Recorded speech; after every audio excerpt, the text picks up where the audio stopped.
Bonjour à tous, aujourd'hui nous allons faire des petites révisions sur les atomes et les ions, c'est ce que nous avons étudié en début d'année ensemble.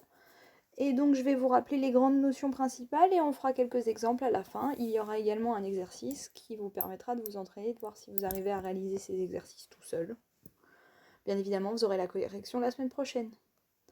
Alors, dans un premier temps, l'apparition de l'atome. Je vous rappelle que l'atome, c'est la brique élémentaire qui constitue la matière et qu'elle est apparue lors de la création de l'univers.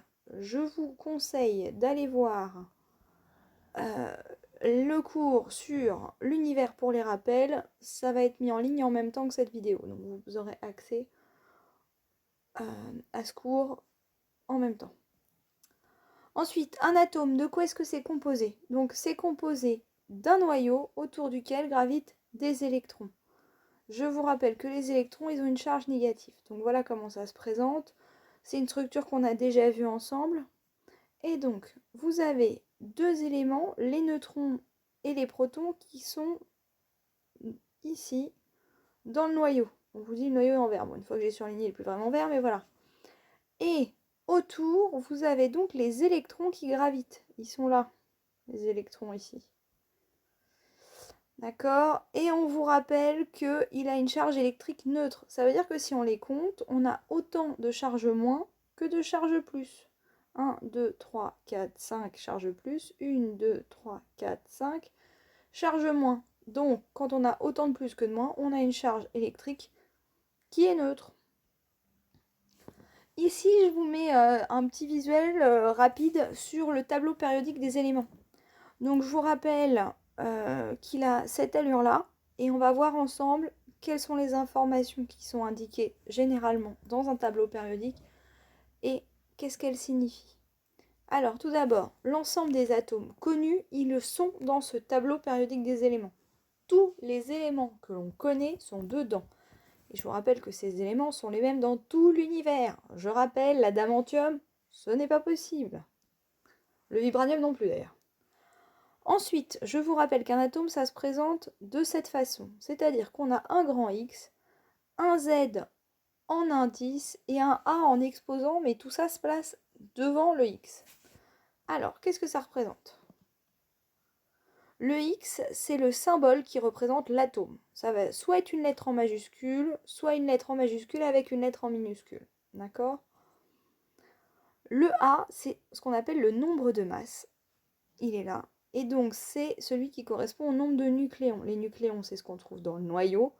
Donc, il s'agit du nombre de protons plus le nombre de neutrons. En Z, c'est ce qu'on appelle le numéro atomique. Et lui, ça correspond au nombre de protons. Donc, bien évidemment, A est plus grand que Z. D'accord? Ça peut vous aider. Logique, puisque Z, c'est A plus le nombre de neutrons. Voilà. Je vous rappelle qu'ils sont classés par ordre croissant du nombre de protons dans le tableau périodique. Donc, en premier, on a l'hydrogène qui a un seul proton. En deuxième, on a l'hélium qui a deux protons, et ainsi de suite. Maintenant, on passe aux ions. Qu'est-ce que c'est qu'un ion? Un ion, c'est un atome qui a perdu ou gagné un ou des électrons. D'accord? Donc ici, je vous ai remis le schéma d'un atome. Et alors, ça veut dire que s'il a perdu ou gagné un ou des électrons, il a plus autant d'électrons que de protons. Soit il y en a plus, soit il y en a moins. Ça veut dire que sa charge, elle n'est plus neutre. Elle est soit positive, soit négative. Dans le premier cas, pour qu'il ait une charge positive, il faut qu'un électron s'en aille. D'accord?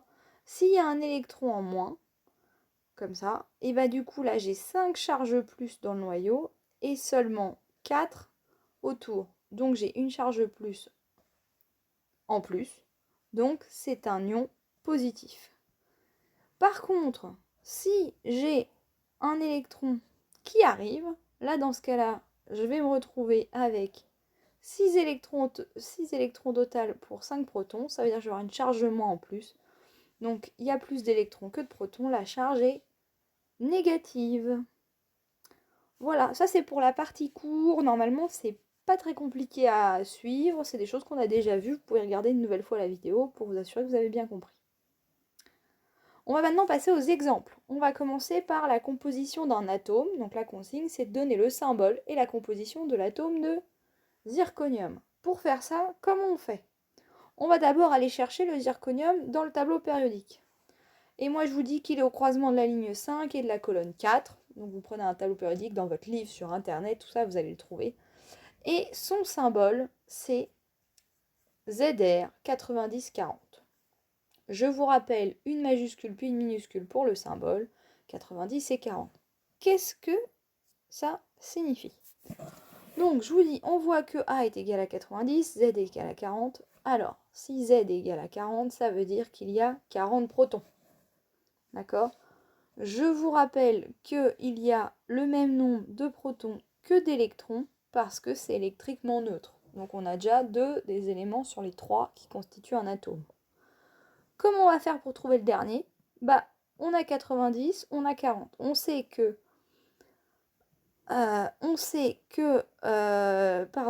A est égal au nombre de protons plus le nombre de neutrons. Ça veut dire que le nombre de neutrons, c'est égal à A moins le nombre de protons. Donc 90 moins 40, et ça nous donne 50.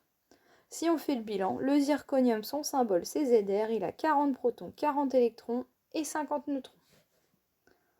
Ça a peut-être été un peu vite, n'hésitez pas à refaire ça tout seul. Prenez n'importe quel élément du tableau périodique, essayez de chercher par vous-même sa composition, vous trouverez les réponses facilement en ligne. Vous pouvez également me contacter pour vérifier vos exemples. On en a fait pas mal en classe, donc normalement vous pouvez déjà travailler avec tout cela. Maintenant on va travailler avec les ions, deux types d'ions, les ions iode et calcium. Pourquoi ces deux-là? Parce qu'on voit que ici, l'ion iode, c'est I- et l'ion calcium, c'est Ca2+. Donc j'ai un ion négatif et un ion positif. On va voir ça ensemble. Pour trouver la composition d'un ion, on doit d'abord avoir celle de l'atome, puisqu'un ion, je vous rappelle, c'est un atome qui a perdu ou gagné un ou plusieurs électrons. Donc on va faire ensemble les deux exemples. Commençons par l'iode. La base de l'ion iode, c'est l'atome d'iode. Je vais dans le tableau périodique, je cherche sa représentation, c'est I4020. Qu'est-ce que ça veut dire? Ça veut dire qu'il a 20 protons, 20 électrons et 20 neutrons. Composition plutôt facile. Si vous n'avez pas compris ça, je vous rappelle que le 20 ici correspond au nombre de protons, qu'un atome, ça a le même nombre de protons que d'électrons. Et ensuite, pour trouver le nombre de neutrons, on fait A moins Z, on trouve 20. Donc 20 neutrons. Maintenant, il faut qu'on se demande, on se dit c'est un ion, et donc un ion, ça veut dire que c'est le nombre d'électrons qui va changer. C'est le nombre d'électrons qui change, forcément. Donc, est-ce qu'il a gagné ou perdu des électrons déjà? Alors, il a une charge négative. S'il a une charge négative, ça veut dire qu'il a plus d'électrons que de protons. Donc, il en a gagné. Et combien est-ce qu'il en a gagné? Bah, il a une seule charge moins en trop. Donc, il a gagné un seul électron. Donc pour répondre à la composition de l'ion, on a toujours 20 protons, 20 neutrons. Par contre, on a 20 plus 1 électron. Puisqu'on en avait 20 dans l'atome et on en a gagné un ici. Donc ça fait 21. Donc il a 21 électrons.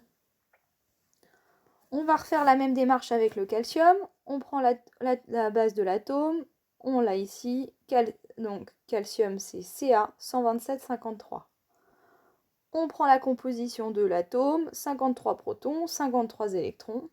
Et pour trouver le nombre de neutrons, on fait 127 moins 53, on obtient 74.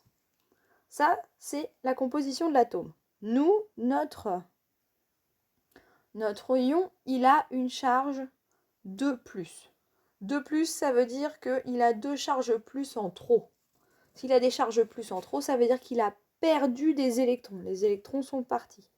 Combien est-ce qu'il a perdu d'électrons? S'il a 2 protons en trop, ça veut dire qu'il a perdu 2 électrons. Donc, ça veut dire qu'il en avait 53, il en a perdu 2, donc on fait 53 moins 2, et on va voir qu'il a donc 51 électrons. Voilà pour cette vidéo. J'espère que tout ça vous aura permis de réviser correctement. Pour vérifier ça, vous avez ces deux exercices à faire. Ce sont des exercices de base. Vous pouvez vous aider du support précédent, de votre cours. Prenez le temps qu'il vous faut. Essayez de bien faire ça tout seul. C'est la base de la compréhension de la structure de la matière. Voilà, bonne fin de journée à tous.